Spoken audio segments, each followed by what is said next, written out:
Over the past few months, I've been transforming my small spare room into a functional YouTube studio. It's taken a while, but I finally finished my A-roll setup, which you can see here, and I think it looks pretty decent overall. But something was missing.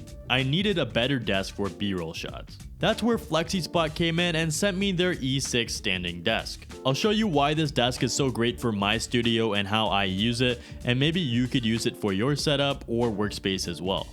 Setting it up took about an hour. I didn't film any of it because I did it late at night in my underwear, and I'm guessing a lot of people didn't want to see that. I used a drill, which kind of sped things up. If you do use the included Allen wrench only, it will probably take a little bit longer. The desk and the frame both feel really solid and really sturdy. They're a lot better quality than my old IKEA desk, which was made out of particle board, and it chipped pretty easily. This desk doesn't seem like it will scratch or chip at all. It's a small difference, but for a B-roll setup, I didn't want a desk that would chip. My old desk did chip a lot, and I had to use paper over top of it because it just looked terrible if I didn't, because of all the chips and just little nicks into the desk that made it look really bad. The version I have is the 60-inch by 24-inch white top and white frame version, which costs about $600 Canadian. There is a few different color options as well as different sizes you can get as well. If you're going to be using it for a gaming setup, for like a single monitor or 2 monitors, I would go with the 55-inch by 30-inch.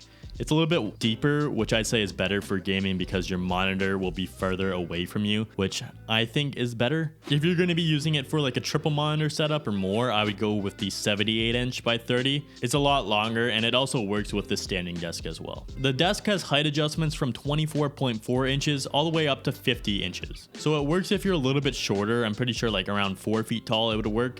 And then if you're about 6'5", it will work as well. For reference, I'm about 6'2", and if I was using this and I was typing on it, it would work perfectly for me. If you want to move this desk around, it does come with caster wheels, which add about ½ an inch to both heights. It does support up to 355 pounds of weight, so you can put anything you want on there, including monitors, your keyboard, speakers, anything like that. I mean, it supports twice as much as I weigh, so it should be fine. The control panel lights up blue, and then after about 30 seconds, it does turn off. This helps a lot with not pressing anything on accident, so to wake it up, you just press any button twice. You get 4 different height adjustments, perfect if you're switching between sitting, standing, or if you have another person using the desk. I have mine set so one preset is all the way up, so then I can get really close-up shots without having to move my camera, and then I have one more towards the ground, and then I have one set up like mid-shot where I have most of my top-down shots at. On the control panel, you have up and down height adjustments, standing height preset, sitting height preset, and 2 more presets so you can set it to. All you have to do to set the presets is press M,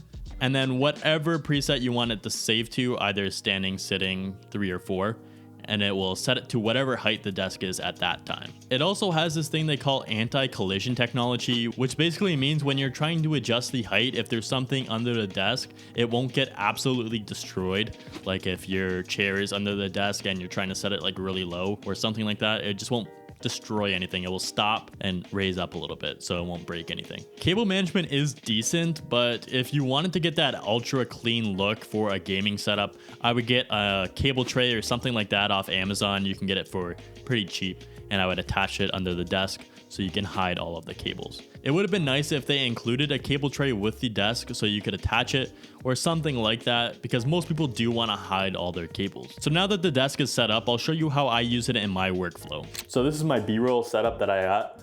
I got my C-stand. The camera would usually be mounted here, like that. You can see how it would be. And then, yeah, I got the 2 lights for the lighting, pretty good lighting for right here. I usually have this light pointed more like that, so it gives a little soft orange glow. This gives a little bit of another perspective. If I wanted to hook my camera up, it can go right on that mount there. And yeah, you get a little clamp. Setup's kind of ghetto, so like don't judge it. This is the A-roll setup. Just like this is what I mean with the chips on the desk. Look at that there. We got like a little big chip. It's just particle board. This desk here, it won't chip, like you can see. Like it's a lot better quality. I don't know how to explain it. It's a lot thinner. Like the tabletop itself is like pretty thin. but like it doesn't chip. So if you're looking for a standing desk, I would honestly say this is probably one of the best options for a standing desk. It has a lot of the same features as more expensive standing desks, like the different presets you can save and the anti-collision technology, which is a really nice feature that most people don't think of. Sure, there is probably cheaper options out there, but I can almost guarantee you they're not as good quality and they probably won't have the same features. But if you don't need any of these features, I would definitely go with the budget options just to get into the standing desk market. If you want to see me using this desk in action for my B-roll, make sure you subscribe and watch this video here.